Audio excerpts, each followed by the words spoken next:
Hi, and welcome to the Do It Yourself Photo Organising podcast, focusing on topics to help you with your photo management. I'm Chantal from Photos in Order. And I'm Fiona from Photo Helper. Today we're talking about what to do with inherited photos. Fun topic, Chantal. Yeah. But before we start, we'd love to just read out a lovely review that we received from Liz on Farm from the iTunes, Apple iTunes account. And she says about our podcast, great advice. This has been the impetus for me to sort my family's photos. Great advice and encouragement. After my collection is done, I'm going to do my parents' collection. I would have never tackled this enormous job without the tips given here. Isn't that sweet? Thank you so much, Liz. That's really lovely. And we're thrilled that you found our tips helpful for you and your family. And a great segue into this topic for today. So we're going to be obviously talking about inherited photos. And so with the inherited photos, obviously that when Liz was talking about the next photo, her family, her parents' photos, inherited photos, Chantal.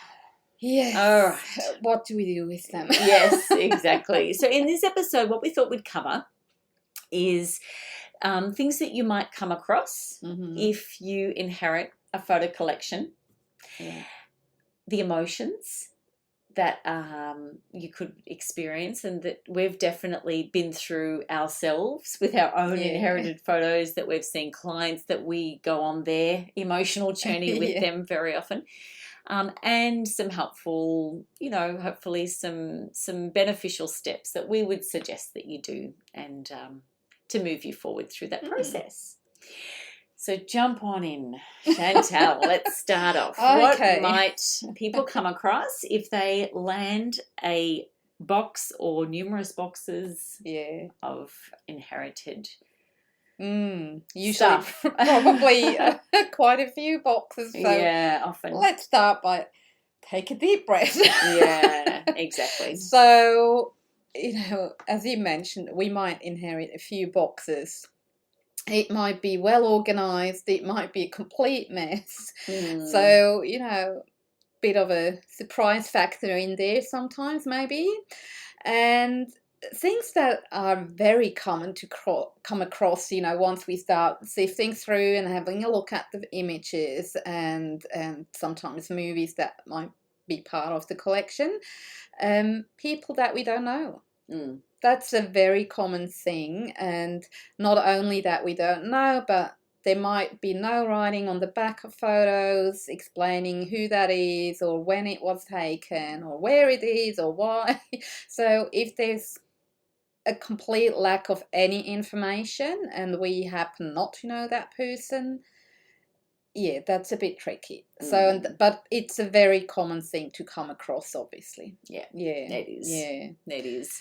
And just on a side note, what I would suggest people do before they inherit these photos is, if you've got this opportunity, go through with your loved ones, the older generation that maybe if they're downsizing or you're just spending time with them even over this season, this festive season coming up, just try, even if you can just, before you inherit them, if that is an option, to go through some of these things and just find out where they came from before you get to this issue. But anyway, I was just thinking of that. What other things might people come across with...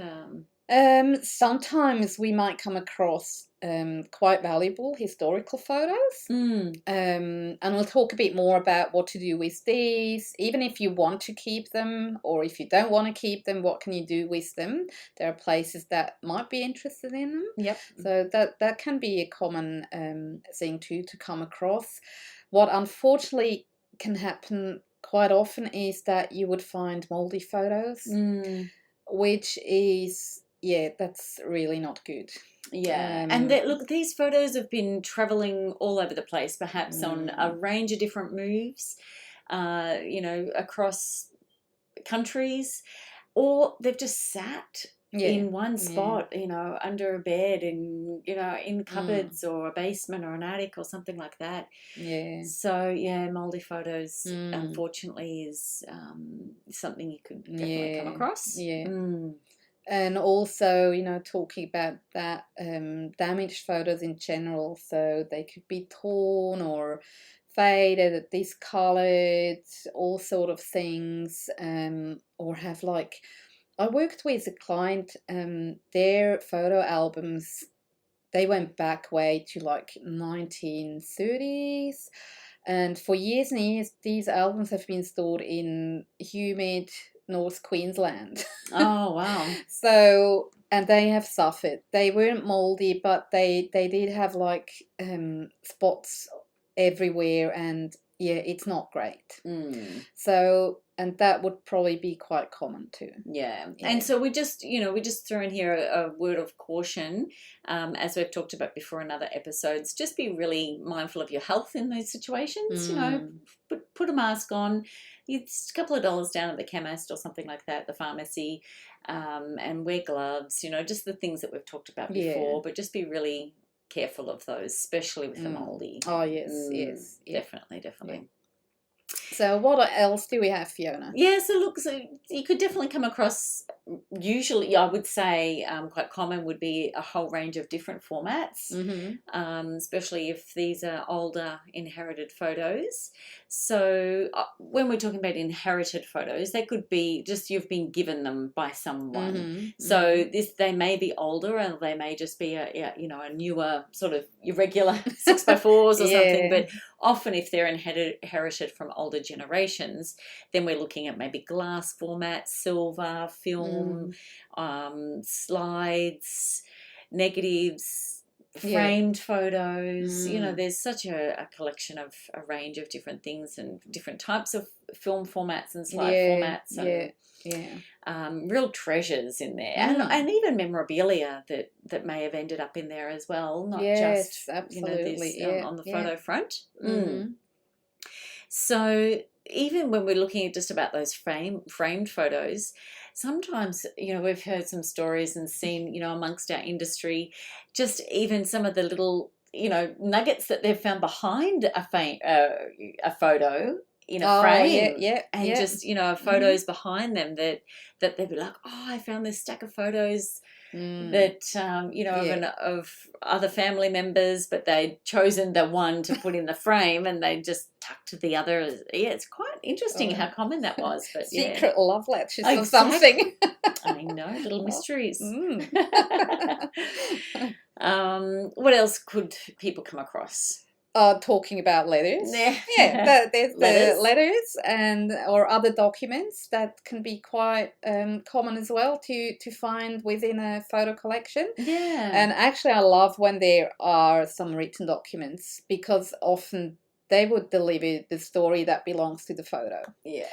And that makes it so much more interesting, of course. Yeah, exactly.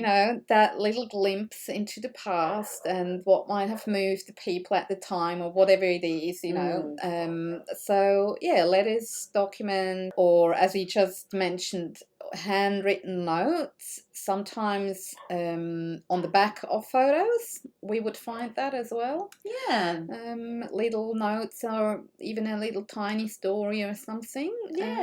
So another thing, also fragile photos and photo albums. So just a lot, obviously, just be careful when you're turning pages, and some hand stitching some of the old albums that you'll find, and things like that. So it's a bit of a mystery box. Sometimes when we go over to people's homes, it's it can be a bit of a mystery as to what's going to be there, but I love it. It's such a treasure, though. And it speaks to the whole fact that this whole format of film and capturing memories has changed so much over the years. So it's definitely just such a widespread range of things that could be shared. Right. All right. So some emotions. Whoa. Goodness me. Okay. This is definitely the heart of what we feel people go through when they are left with a collection of photos, and they've inherited that from something else. So, so what would you say is the? Yeah, look, I think quite common is overwhelm. Initially, it's I've even sort of seen people that just may receive them and then just not touch them for quite some time, because it is overwhelming. To jump into something like that means that they know that there's going to be pictures there that they haven't seen of maybe a loved one for a long time, or they know that there's stories to be uncovered that have sort of been a mystery. And so it can just be overwhelming, I think, for people. And it's common. It's a natural feeling for people to do that. And so just know that, do it when you're strong, do it when you're feeling like you're up for that, for, a range of different emotions. And so I think overwhelming can be, and just not knowing, I think that not knowing and, it gave me overwhelming. And not knowing what to do with them. Exactly. Like, we do that every day. Yes, exactly. But usually people don't do that all the time. So, yeah. Definitely. Another common one, Chantal.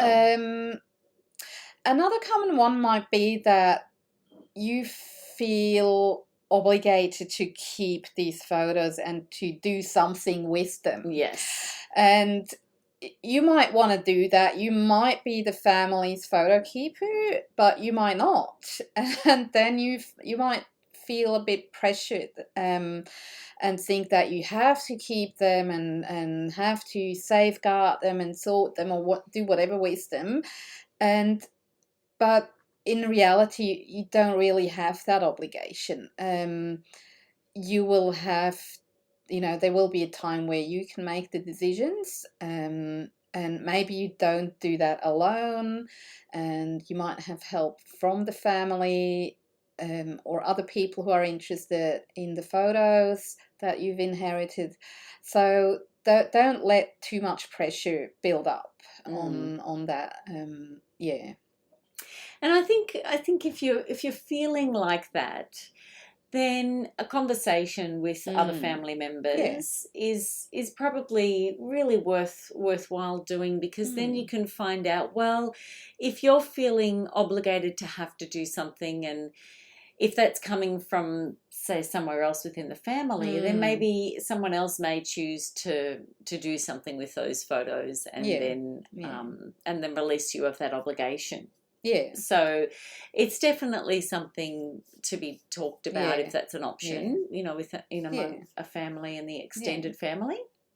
Absolutely. And definitely if that, because this can be a costly and or timely, activity to do, project to undertake. So to have someone involved, the extended family, if that's what they're wanting to be shared, this collection, so that it is either scanned or organised into archival type, quality storage, and shared. So just sort of share that responsibility if that's something that I usually recommend to my clients to touch on the subject when it's about the whole cost, when they choose to outsource the project, or even if it's just scanning, whatever it is. I encourage them always to talk to family and to see whether they can share the cost. Because once they're scanned, it becomes so easy to share them. That's one of the big goals that is behind it. So why not share that cost and in the family, and because the others, they will enjoy the photos too. It's not just you. In not every case, but often that's how it is. That's right. That's exactly right. And we'll talk a little bit about how to share those photos too, so you can gather those stories. And so it really is an undertaking, but definitely worthwhile. The good thing is, once it's done, it's done. Exactly. It's a once-off, so to speak. It's not an ongoing project. Yeah, exactly. Like with your own photos. Yes. Where you keep taking new ones. Whereas this is definitely, that's a good point. Yeah. So another emotion that we know people could be feeling is a grief, obviously, mixed with joy, and just really experiencing and reliving past memories of either a period of time in your own life or that of somebody else that isn't any longer with us. So really, it is a very common thing, something to expect. And even though it's a photo, this is really at the heart of why we do what we do, because they are so powerful, and that's why they just to be mindful going into this, if you have received inherited photos, to just really be aware that they're very raw, these emotions, and they can come very quickly. Yes. And unexpectedly, which I personally, I go through that emotion with my clients or, anyone that I'm with, really. A bit of a sook, actually. Same here. Well, I'm known that for the family, so they still love me, thank God. But it is true. It is definitely a range of emotions. Yes. And that's okay. It is. Yeah. It is. It's a good thing. It can be such a healing, or I mean, maybe not. It can be difficult, but it's okay to go through that. Yeah. And sometimes extremely healing. It can be, for personally, for yourself, or for others. Yeah. And so a lot of that can for a whole range of reasons. And then the joy, the laughter, the tears of just reminiscing and the happy snapshots. Exactly, the funny, crazy Christmas photos from years and years ago. I still love them. It's one of my favourite photos ever of with my grandmother with her Christmas hat on. Beautiful. Not a Christmas went by without her wearing that Christmas hat. And she just sat there at the end of the table with it. That had popped out of the bonbons. Right, Yeah. The purple. I remember purple for some reason, but anyway. There you go. Maybe she was just... But then with that, when you see photos of that, there comes joy, and then tears of joy, and then... It just flops all back. It does. It brings you straight back to that time. Yeah. That's the power of photos. That's right. And I think, and then often we, when we're dealing so much now with our own digital photos, they're quite fresh new memory, current. Yeah. Whereas, when you're unraveling these sort of inherited photos, you're really taking a huge big step into the past. Yeah. And that's where you maybe haven't experienced these emotions for a long time. Possibly. And, they sort of unearth these. They can be beautiful. But you actually just bring something up that comes to mind talking about the past, because sometimes people think like, I don't want to deal with the photos because, we live in today, we're not living in the past. But my very personal opinion is that, yes, we live today and we look into the future, but the past is part of that.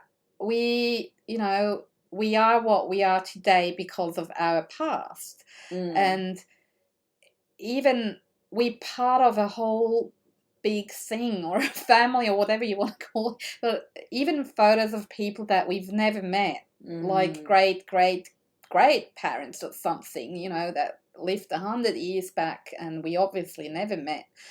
I like looking at them and having them because that connects me to something bigger, that sort of grounds me. That's where my roots are. That's where I come from. So that's very philosophical, but I feel that's the reason why the photos are so powerful and so important, because it does connect us. It does. That's my very personal view. Yeah, absolutely. I agree putting completely. It out there. Yeah, I do. And I think, there's definitely a lot of room for that opportunity, and when you've, inherited things like that, because it uncovers mysteries that just you didn't know, and they're like, and it can be life-changing. Yeah. You know, Yeah. for like you say, to be able to feel connected in a way that maybe you haven't. Yeah. And I think it's fantastic. So So I agree. Let's move on and talk about what we do if we've got that huge box full of Okay, so you've just sat there and experienced the whole range of emotions and you're exhausted. Yeah, that's something, you know, comes with a warning. It can be very draining emotionally. Yeah. So one of our first things is to take your time with this. Yes. Yeah. It doesn't have to be done overnight. And, you know, these can be, so just take your time, small steps. So once you've sort of got this collection, then the first thing obviously is to assess what you've got. Yeah. Just have a good look through, start to put some media in piles together. So all the slides, if they've come in different boxes and batches and things like that. Obviously if there is some order to what's there, just make sure you grab all of that information. So if there was a box that said a year range and you're moving out all the slides, just make sure you capture that information to say what year box it was in, and then all the slides together, all the frames together, all your photos together, any film rolls and things like that. So just assess what you've got. And what's the next thing to do? So next, we would suggest to ask around the family to see whether there might be family members that are interested in getting involved in that process.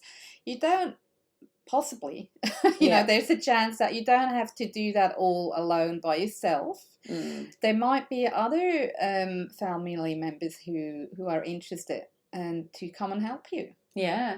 And not even like immediate, sort of just go a bit further afield, sort of, you know, go through into, you know, extended family members, because it's amazing how, you know, some people just have such an interest in genealogy, and you wouldn't expect it, and this might be an absolute goldmine to them. And so ask around, I would say, definitely extended, you know, widen the search. Yes. Because if these photos are from years and years, obviously there's you know, it's potentially you've got a whole range of families that that could be, you know, involved in that.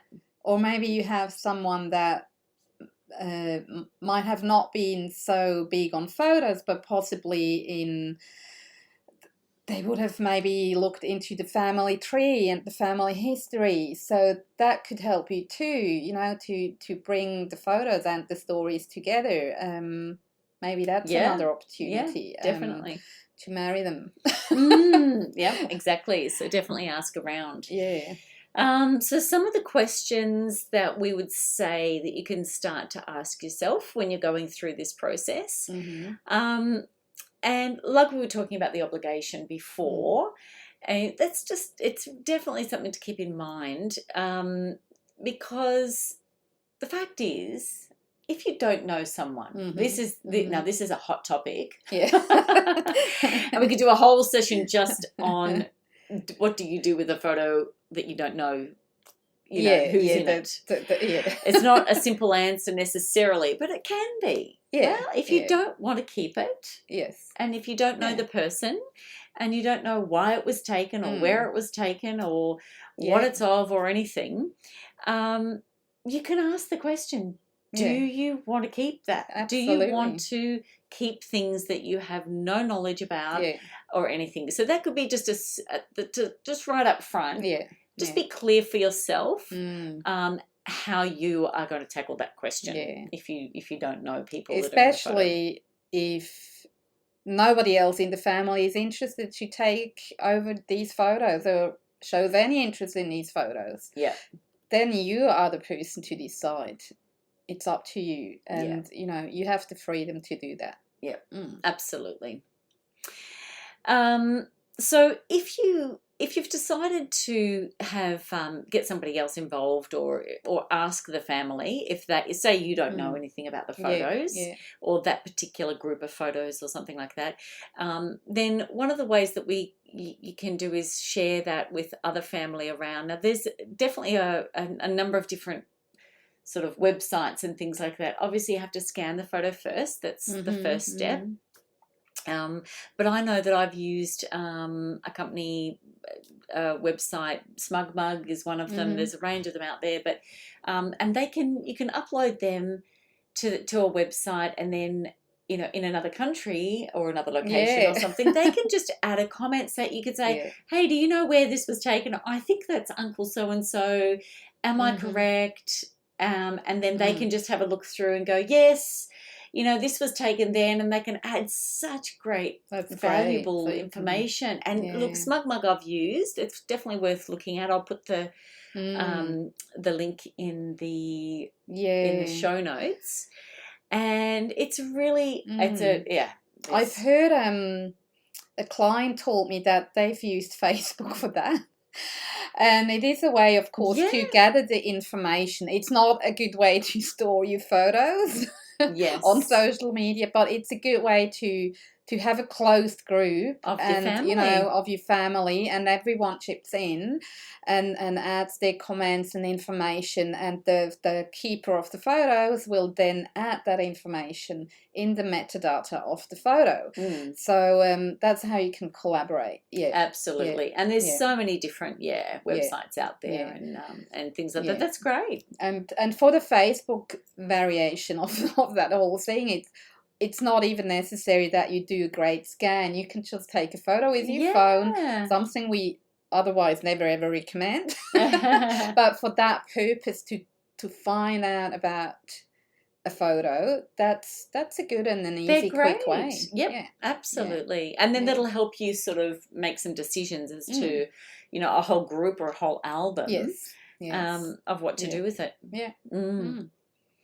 Right, so... so what else have we got? We have the whole family history, the genealogy side. So if you're into that, you know, you probably know more about that than we do, because we're both not experts on that.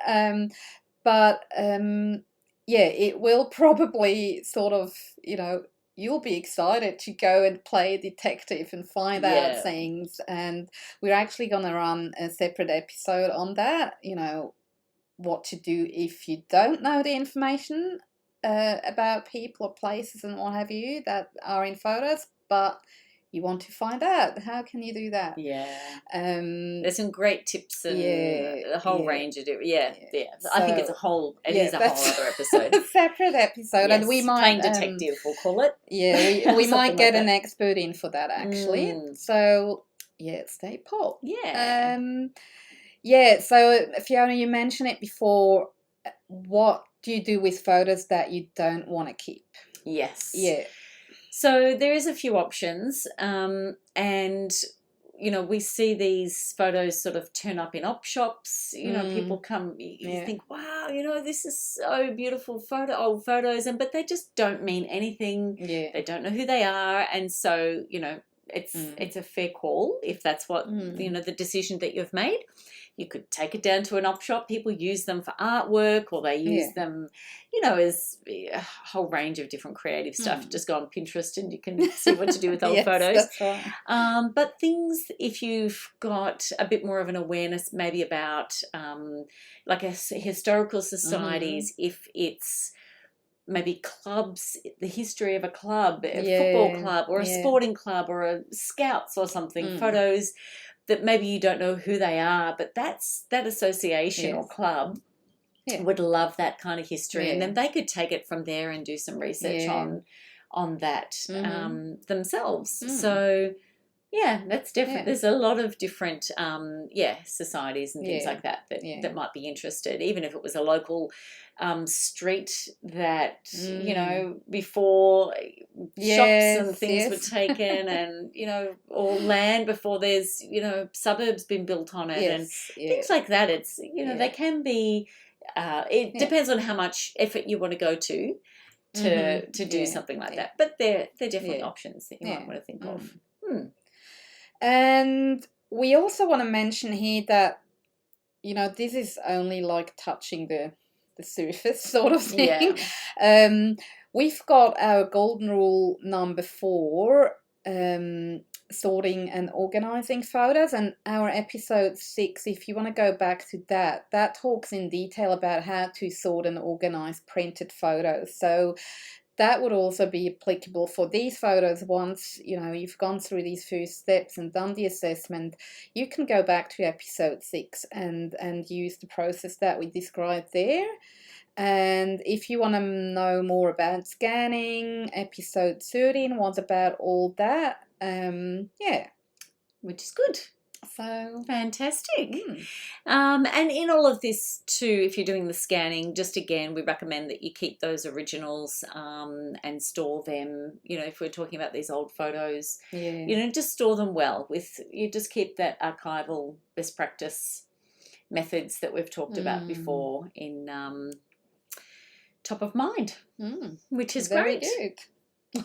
Fantastic. All right, so I think that's it for today. I think so. I think hopefully that's given people some things with their inherited photos, and they often will come like you just don't realise it, and then all of a sudden, bam, there they are. There they are, landed. Yeah. So you can be prepared. You can be prepared if you've listened.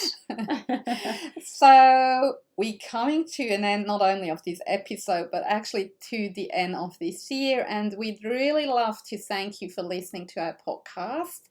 And we're looking so forward to supporting you with some new great episodes in 2020. Absolutely. It really has been. And to you too, Chantal. It's been a joy to be able to do this likewise. with you. It really was has. So much fun. It has been great. So if you have any suggestions or topics that you'd like us to talk about for next year, as always, just pop over to our Facebook page, DIY Photo Organising, and send us a message. So I'm Fiona from Photo Helper. And I'm Chantal from Photos in Order. And we wish you a safe and Merry Christmas and a Happy New Year. See you in 2020. Thanks. Bye. Bye.